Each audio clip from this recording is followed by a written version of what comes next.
What do you want to do for God this year? Better yet, what does God want to do through you this year?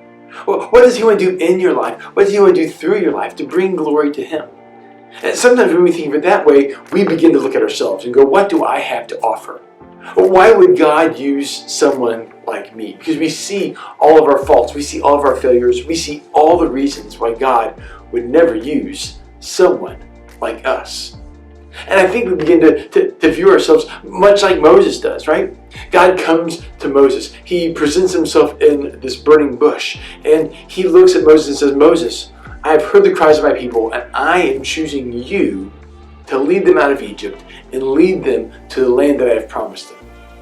And what's Moses' response? I mean, he's talking to a burning bush, and he looks at the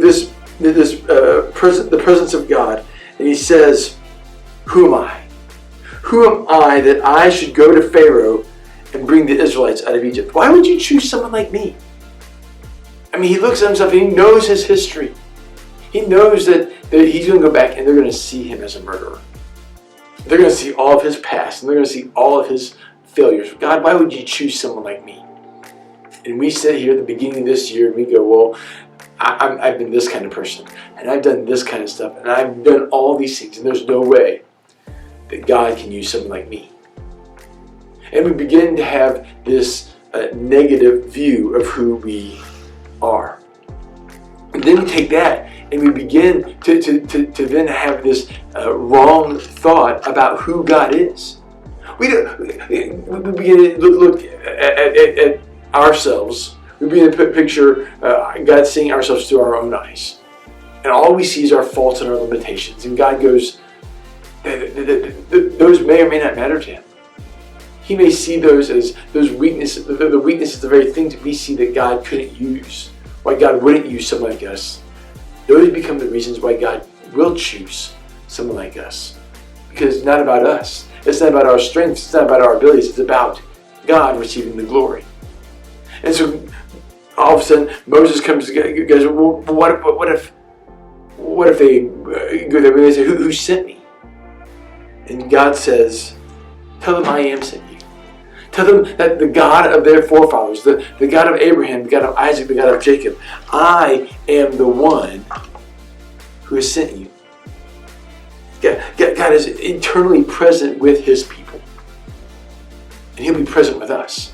So no matter what we face this year, He already knows what's coming our way. He already knows what He wants to accomplish. He knows what's going to happen in our life. And so God is already there. And so maybe you're wondering at the beginning of this year, what will I face? Why would God choose someone like me? It's because God sees you very differently than we see ourselves. God didn't see Moses the murderer. He didn't see Moses the runaway. He saw Moses, the leader of His people, who will lead them through the Red Sea and on to the Promised Land. And all the history that Moses had built up, that he saw as reasons why God couldn't use him, became the very reasons why God would choose someone like him.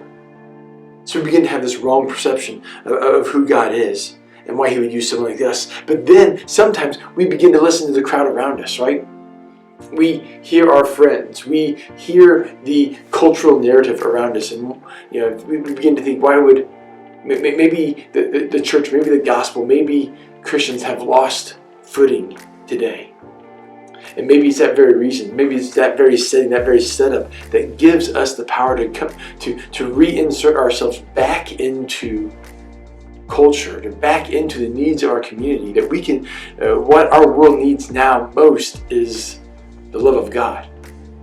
And so when we hear people around us saying, well, churches of the past, God is a thing of my past. It's just a fairy tale. It's a crutch. It's not reality. And we can begin to show them in real time the real love of God and what He means to us as we show them God's love through us. And so no matter our imperfections, no matter our flaws, no matter those things that we've done, as we hear the voice of the crowd, we can know that God is there with us. It may be that we have our perception of what others think may try to hold us back. Moses goes, well, what if they don't listen? What if they don't listen? And God gives Moses a couple different miracle type things to do. He changes his stick into a snake. He changes his hand leprous and then makes it clean again. And while we may not have any miraculous opportunities like that, there are things in our life that we can point to, that God has been there, that God has done these things, God has acted, He has shown Himself to us. And we begin to use those as touch points to point to the presence and the love and the goodness of God. But even that, we'll still look at ourselves in the mirror. We'll still see ourselves and we'll still point out all of our flaws. There's this that I don't like. There's this shortcoming.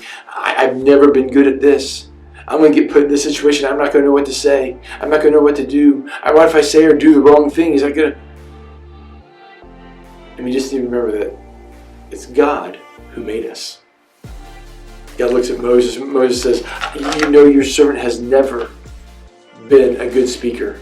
You know he's been slow of tongue. And God says, who made human? Who gave human beings mouths? Who makes them deaf or mute? Who gives them sight or makes them blind? Is it not I, the Lord? And now go, and I will help you speak, and will teach you what to say. God says, go. God says, go. I will be there with you, and I will help you say the right things. I'll help you do the right things. Because a lot of times, our presence is the present that is needed. Our presence, just being there, is what is needed. And if people can trust our heart, and they can trust our character, then no matter what flaws we might have along the way, no matter what missteps we might say or do along the way, they will trust our heart as we show them the love of God. So what could this year bring? What could this year do? What kind of growth can we see this year, both personally and individually, and as a church? What is it that God's calling us to? To move from our past and into a glorious future, where we see ourselves moving towards His promised land, where we begin to be a people of influence again, where we can help people have changed lives to move from their slavery and into freedom, into a life with God. How is it that God might use you this year to help bring someone freedom? Over the next few minutes, some different questions may show up on the screen. Why don't you ponder them as we think about what might be this year?